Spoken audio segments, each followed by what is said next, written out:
Welcome back to yet another Star Wars discussion video. So, in case you all don't already know, if you're not a Star Wars fan or not, and today is the 20th anniversary of Attack of the Clones.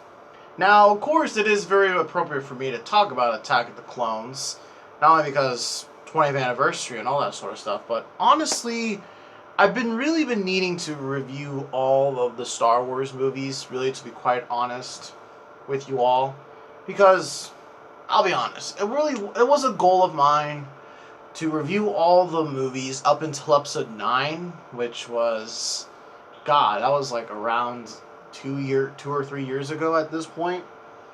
Yeah, almost roughly 3 years. It'll be 3 years by the time in December, but yeah, it's just crazy. And I did make a review of Attack of the Clones, but I really didn't like it. So now it's the year 2022. We've got one more week until Obi-Wan Kenobi comes out. Yeah, we got one more, and yeah. So in this video, let's talk about Attack of the Clones. So one of the few things I want to talk about Attack of the Clones was I wanted to mention definitely the reception of this movie, and definitely now how it's received today, and sort of how I view Attack of the Clones. Because out of all the prequels, I gotta really admit, as a prequel fan, as a guy who likes the prequels, Attack of the Clones was never my favorite. And you can pretty much list every other criticism that this movie has gotten. Clunky dialogue, Hayden Christensen as Anakin Skywalker is horrible, also, bad CGI, everything looks fake as hell, all that sort of stuff, which, this was really around the time when they were still developing CGI technology, or when they were really, this was still around when they were really developing CGI that we see nowadays, which is ironic because half of the CGI in current movies now don't even look that great. Which, for the visuals for Attack of the Clones, it has stood the test of time. Honestly, it really has. From the planets, from Coruscant to Camino to Geonosis to the way the clones look. I, of course, prefer practical troopers. That's just me every day.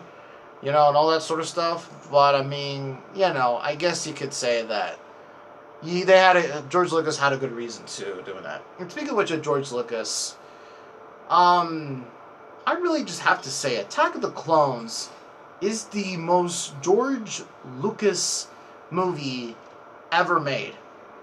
And here's another thing about Attack of the Clones that really does make it unique, in my opinion. And this is maybe something that, I don't know, maybe not people are really talking about, but I don't think anyone else can write and also just direct a movie like Attack of the Clones. Like, this is a George Lucas movie, And the thing is, with modern Star Wars movies is, really kind of modern films in general, sometimes, at least with these big franchise movies, there's really not that much of directorial style, like, hell, I can't tell you the directing style of like, I don't know, like honestly with like some current MCU movies. I know I'm using the MCU as an example, but pretty much the MCU has dominated Star Wars in the realm of pop culture in terms of just of its relevancy, and all that sort of stuff, and the fandom there is less divided also too. I mean, sometimes, I don't know, some fandom, I don't know, I don't want to get into fandoms, but point still stands is that I don't know, maybe you can interpret that as a good thing or a bad thing, Is this movie too George Lucas, or is this movie way too, I don't know, maybe it's way too George Lucas, that's a bad thing, or maybe it's a good thing. The good thing is, though, is that at least it is the director's full vision. That really is something that really is, you gotta appreciate with these movies, it is George Lucas' story, And, honestly, what I found kind of funny was Lucas going in knew that people weren't gonna like it because of the love story. And I'll be really damn honest. The biggest problem I have with this movie is the love, the relationship and the love between Anakin and Padme. Not only that sometimes does it come off as really creepy, but you also have to question yourself. Like, of course, you know, how old, like, Anakin's like 19 and what, Padme's like 5 years older than him. And she's also okay with the fact, and here's the funny thing too, is that there's a video out there of that Star Wars Theory made of how Padme is racist. Because here's the thing, if you haven't paid attention. So you get this. Padme is alright with Anakin killing Tusken Raiders, young Tusken Raiders, who are aliens, basically. Even though Tatooine is their home planet, basically she's okay with Anakin killing aliens. But then when you get to episode 3, and when she has her breakdown, which, God, I'll talk about episode... I will talk about episode 3 here in a little bit, but it's just like... Okay, so you're okay with him killing Tusken Raiders, but you're not okay with him killing human younglings? Padme, are you racist? Or are you specious, Padme? God, you're worse than I thought. Oh my God, this is a very disturbing relationship, and it's not as disturbing as, fuck, I don't even know. Anyways, and you know, that's another common thing with Star Wars, the age difference too. Age difference, your status in the Force. You know, I mean, have you ever considered that the fact that Han Solo too was like 5 years older than than, you know, Leia? And if you also think about that, Harrison Ford was much older than Carrie Fisher, when she was 19 when she was making those movies. And of course, I don't need to talk about Kylo Ren and the Rey kiss. I fucking hate that movie so much. But yeah, so definitely the love stuff was just a big issue for my liking. You know, and also something else too was, I'll just say this right off the bat. Hayden Christensen, this isn't his best performance as Anakin. His best performance is in episode 3. And I damn hope for sure he is going to do a good job. Because the thing is that Hayden understands the assignment. He did what Lucas told him to do. And he did it. You know? And the thing about Anakin is that I really wish they kind of made as... I really, really wish there was an emphasis. There was really more. I don't know. I wish his dialogue was a little bit better. Of course, you know. The prequels have been. I've turned into memes, which I mean, I'm okay with. But honestly, it's kind of thinking because if you really think about it, the most iconic meme, I don't like sand, is to take away too much out of context. That is just. That basically Anakin's basically showing how shit his life was basically talking about how shit his life was on Tatooine, or whatever you want to call it. But, I mean, yeah, but definitely talk about Hayden. This isn't his best performance. And honestly, you know, the scene of where Padme's in her freaking... But the scene where Padme's in her skimpy outfit, you know, where, like, you know, she's wearing the dress that has, like, no bra straps... Like, that was also, that was weird, too. And, like, you know, just the lines he said, you know, I'm tormented by the kiss that you should never given to me. I can't breathe. My God.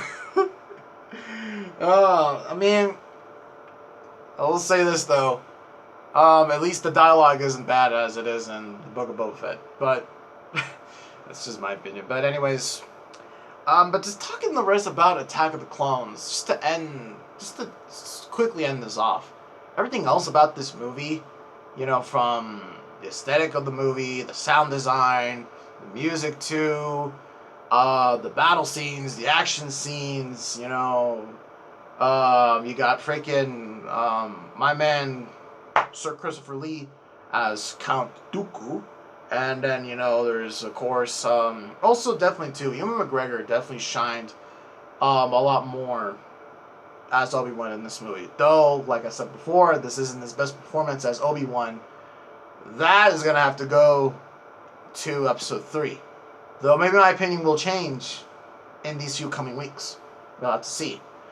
But, yeah, and also, this is the movie where Tamara Morrison also, too, made his debut into the Star Wars universe, which, it's still very cool how freaking Hayden, Ewan, and Tamara Morrison and Tem are all still to this day still playing their characters. It's really cool. Though, I mean, Mark Hamill takes, of course, the totem spot, because I think maybe he's the only Star Wars actor now that has played his character the longest. Yeah, he's played Luke the longest. Yeah, he's played the longest. Damn, maybe if he retires, maybe freaking Tamara Morrison will take that spot. But, anyways though, guys, this is pretty much going to be it for my short, for my very kind of little short, or I don't really know how you call it. This is just my sort of discussion on Attack of the Clones. It's a movie that, I mean, it may not be my favorite Star Wars movie. Actually, I would rank it, it's actually ranked pretty low, but may not be my favorite Star Wars movie, but I still like it, It's got a lot of some good things going for it, and not so great things going for it. And I mean, and what's funny is that I've gone back and really watched a lot of clips. I don't know, I haven't actually seen the movie in a while. The thing about these Star Wars movies is that I haven't seen them in a while. I need to, I'll definitely for sure, I gotta get one of my friends into Star Wars, so I'm definitely gonna have to rewatch all these movies and these TV shows. But anyways though, guys, tell me what you all thought of Attack of the Clones. And don't worry, you guys. Also, the Revenge of the Sith review will probably come out at the beginning of next week. And by the end of that Friday, we're going to be talking about the first 2 episodes of Kenobi. So, with that being said, hope you all have a really good evening or a good day, wherever you are. See you all next time.